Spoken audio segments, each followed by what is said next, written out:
cafe anyway. Mike's Daily Podcast. FF episode 2044. I'm Mike Matthews talking at an extremely heightened way. Mike's Daily Podcast. I'm gonna tone it down a little bit as I'm singing this song. And have you listened for long? Maybe you are a first-time listener to Mike's Daily Podcast.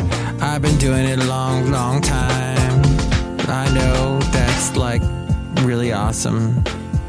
What rhymes with last? Mike's Cast. Daily Podcast. Rat, cast, bast, sassed. Sassed. Oh, I should have done something with Mike's sassed. Daily Because everyone sasses Podcast. these days. Everyone's Yeah. snarky these days and sasses. What the heck happened there? It's Mike Matthews. Well, we have today one of those days that's... Oh, it's a Memorial Day weekend is what it is. But is it much of a weekend? I've got so much work to do. And I'm podcasting with you now. And the last podcast, I had the wrong amount of years ago that picture had been taken. It was 9 years ago, not 8. And 9 years ago, I started the podcast actually 10 years ago. Over 10 years ago. Gosh, it's been so... Why am I podcasting? Oh, yeah, it's because we got stuff to get to. Important stuff, interesting stuff. Stuff that will be beneficial for your brain and your knowledge and your looking at things. For example, did you know that depression... I went straight to depression at the beginning of my show. Dang it. Did you know that depression is not something that can be cured overnight and is something that not just like men get it? You heard about postpartum depression and all that women get, but men get it too. I don't know if they get the postpartum depression, but they get depression. So if you have depression... And here's today's podcast picture. Listen to this podcast. No, I don't know if that's going to help. But, see a professional. Hey, the podcast picture today is of myself saying, hey, I've been podcasting for over 10 years, dang it. Let me hear your congratulations. You can call me now. 336-MM Daily. That's the congratulations line. 3 + 3 = 6. MM is in Mike Matthews. Daily is in what this podcast has been now for a couple days. Sometimes I get interrupted. It's true. And there are so many places. Basil. Yes, that's right, Basil. This podcast has been on, and you've been on just about every single one of them. That's right, you have. Because you have a lot to say. You have the Barkcast going on. And Basil's doing well. We have been putting mackerel, chopped up mackerel in his dog food lately. And there he is almost at 12 years old.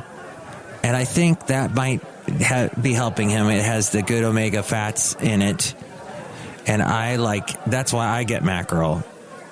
I've been ordering it online. Thank you, Amazon, for letting me get mackerel. They sell a lot of mackerel for some reason.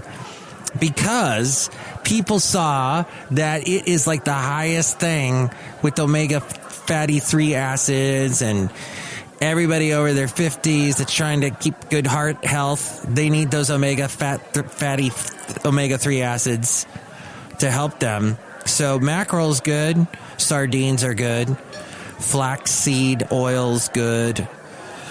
Hey, those are the first ones that pop to my brain in there. But it is a Saturday today. I don't know. I don't know what I am today. I am happy, perplexed. Trump is happy. He's playing golf for the first time since the coronavirus pandemic. What is this here? Chinese restaurant syndrome. Apparently, the entry, Merriam-Webster has updated the entry on Chinese restaurant syndrome, a term many Asian Americans saw as antiquated and even racist. The phrase was previously defined as a legitimate illness brought on by food seasoned with monosodium glutamate, MSG, but, quote, especially Chinese food. Merriam-Webster.com said symptoms included numbness of the neck, arms, and back, as well as headaches and dizziness. Now the definition has a detailed disclaimer noting the terms as dated and offensive. It also states research conducted since the so-called syndrome was reported in the 60s has not found any link between MSG and those symptoms. Things get revised, my friend. Things change. The world change. I am telling you now that I binged watched a little bit of Psych last night. Psych, the show that supposedly takes place in Santa Barbara, but in fact was filmed in Canada. Features all these guest stars that you recognize from 80s movies like Ralph Macchio. He's in there, of course, from Karate Kid. You've got basically every cast member from The Breakfast Club shows up on that. Carrie Elways from The Princess Bride shows up in it. Kurt Smith from Tears for Fears sings Everybody Wants to Rule the World and looks all bummed out and looks like he hates singing it. This is why I'm glad I never became a pop singer or became famous for being a pop artist, even though there was a time when I was really into singing and songwriting. And in fact, in downtown Ventura, there was a place called Full of Beans right there on Seaward by the Sea. And I would play there. Ray, the bald guy Ray, this is before I was bald, he would let me play there. And actually met the woman that I ended up marrying and getting divorced from there. And in fact, when I proposed to her, I sang for her there. I think after I proposed to her, I didn't propose to her there, but I sang to her as we go outside a cafe. Anyway, we were bringing Mike's Daily Podcast somewhere in Podcastro Valley 10 today. I sang there because I want, whenever you people say, oh, this is how I proposed to so-and-so, they always have cool stories, and I wanted something kind of cool. So she appreciated that. I sang some of the songs that inspired me. But then, all of a sudden, somewhere in, I'd say around 10 years ago, I stopped writing songs. I wrote a couple of them. Well, let's see. Yeah, probably 2012 was probably the last song I wrote. And I just can't do it anymore. So I'm glad that I didn't become a pop artist, because that well would have run dry. What would I have been making money on? Plus, if you're a pop singer, you're in the camera all the time. The public eye is what I'm trying to say, all the time. And you're aging. And people see you age and go, oh my gosh, look how old so-and-so got.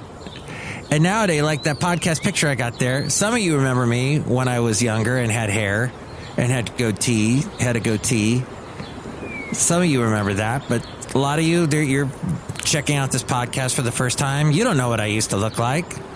Yes, I used to look younger, but you don't go, oh, Mike has gotten old. Well, that's tough when you age in the public eye.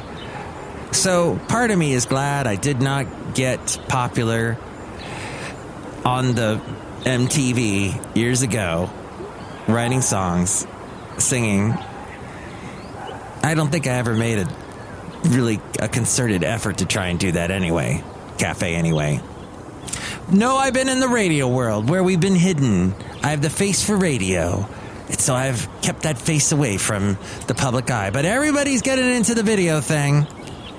My lovely lady friend's getting into the video thing. She is an expert in the psychology world, and she's lending her hand to that. And I'm noticing a lot of people getting into the videography world, because it is so easy to videotape yourself. It's so easy to turn a camera on. There's cameras in everything. The thing is, and I don't understand this, even celebrities that should know better, that are around cameras and lights all day, they don't light themselves very well when they're doing the broadcast from home. You got the Good Morning America checking in with Katy Perry, and the video that Katy was giving, the camera feed she was giving, she was like in the dark. You couldn't even see your face. Is it like you're hiding, Katie? Are you hiding from the world? And she's talking all about how her latest song is about coming out of the tunnel, coming out of the darkness into the light. And there's no light on her. It's like, you know, if you're a performer, you got to have proper lighting. But I think you see when a lot of people are turning on the camera from their own home studio or their home office or home living room, whatever, this is how they really live. This is how they see themselves. And they do their own makeup and setup, and you're seeing them for what they really are. And maybe that's what we needed in this society.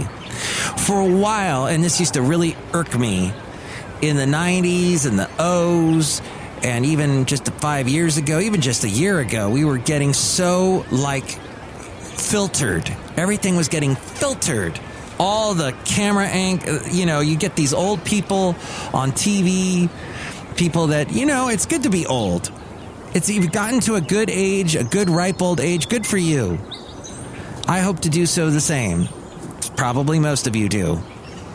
And they would put this filter on that was so fake. It's like, why am I looking at you? Remember the old joke about Moonlight? Was it Moonlight? What was the show? Moonlighting, right? With Sybil Shepherd and Bruce Willis. They used to say, why is Sybil Shepherd, every camera shot of her looks like it was done through a smudged lens? And the joke was, because she doesn't want you to see her wrinkles. We want to see your wrinkles, Sybil. In fact, she's done some stuff lately where she doesn't care anymore. Good for her. She's been on some sitcoms and stuff. My point is, and I had to tell my lovely lady friend this yesterday because she hasn't ever done a video before. I'm like, be yourself. She goes, I want to put some makeup on. All right, whatever. But be yourself. And that's what's important, because you can only be you. You be you. Don't try to be someone. So, that expression, fake it till you make it, that annoys me. Be yourself, and then you'll make it. Or you won't. And if you don't, then you'll be like me and happy you weren't popular and people didn't see you age. But that's it's all about the face, isn't it? Putting a face on yourself, showing your face to the world, even though we have face masks on. It's interesting. This whole video thing just fascinates me because so many people are doing it and so many people are podcasting. And I was talking about on the last podcast how back when I first got started podcasting that I was saying everybody needs to podcast, but I had to put it out there today. I have been podcasting for over 10 years. And I think I started early 2009, late 2008. And I've been in radio for well over 30 years. Started in 86 when I got out of high school. I was very interested in it. And I still remain in radio. And it has changed a lot. And a lot of people couldn't hack it. A lot of people didn't want to stay in it. It doesn't pay well. It has strange hours. But I'm interested. I still find it fascinating. And I love every radio station now has got to do some kind of podcast. And I have been podcasting for a long time. I've always been interested in it. So let's be unfiltered, folks. Let's be ourselves. What's the thing? Before I end this part of the show, what? Roughly half the Twitter accounts pushing to reopen America are bots. Really? Wow. Reopening America being pushed by bots. Well, I don't know if that's exactly true. Because I know a lot of people that want to get things back to normal again. Back to, let's see. There was this interesting New York daily coronavirus death toll drops below 100 for the first time in months. Governor Cuomo has said. Wow. It is going to start easing restrictions ahead of the Memorial Day holiday. We had so many restrictions put on us in the Bay Area, and it may have kept us from having the New York level coronavirus death toll. But now Cuomo is going to ease the restrictions. That's interesting. Our restrictions are easing a tad bit, but you can still feel it, although the traffic on the freeways and the roads in the Bay Area have increased dramatically. You can really see it. Hey, let's say hi out to some people here at Cafe Anyway, located somewhere in Podcaster Valleyton, the last place on earth. Hello, Mike Matthews. This is Chely Shoehart, gift shop supervisor. I'm not giving away any more face masks. You're not? No, Mike Matthews. You know, I've been using a little bandana around my face instead of using a face mask. I like it better because, well, first off, they said bandanas were okay, scarves were okay to use for your face, and I can like easily push it down and it still looks cool. I look like I'm like I should be in a Western or something. It's kind of cool to have a bandana around your neck. That's what I look like, the drummer from Queen. He's always had bandanas around his neck. So, my point is, when you put a face mask down around your neck, when you don't have it on your face, that looks weird to me. I don't like it. Okay, Mike Matthews, thanks for sharing. You're welcome. Look who else is here. Oh, Mike, this is Floyd the Floorman. And this is John Deere, the engineer. Yes, Mike, congratulations on being a podcaster for over 10 years. Thank you. And thank you for being yourself. You be you, yourself, unfiltered. And the rest of us will thank you because you've made this world interesting. Next show, it's going to be the wonderful Benita, the Disgruntled Fiddle Player, and the Brewmaster. Thank you for listening. Tell me what you think about all this. Call me 336MM Daily. 3 + 3 = 6 MM as in Mike Matthews Daily, as in what this podcast will continue to try to be, as it has been for quite a few days now. And you can catch me tomorrow morning, Sunday mornings, from 9 a.m. to 9 to 5 Sundays, most Sundays anyway, on kkdv.com, or if you look at me up on radio.com, or look up kkdv on radio.com, you'll be able to hear my show. And you can also hear Mike's Daily Podcast now on radio.com. Just look me up at Mike Matthews. Mike Matthews will bring up the Mike's Daily Podcast, and you can listen to it there. But I'll catch you tomorrow morning there. Also, it's on 92.1 FM in the Contra Costa County area. Take it away, A-Frame. Mike's Daily Podcast is written and produced and performed by Mike Matthews. His podcast is super easy to find. Download or listen to his show and read his blog at MikesDailyPodcast.com. Email Mike now at MikesDailyPodcast@gmail.com. See you tomorrow. Bye.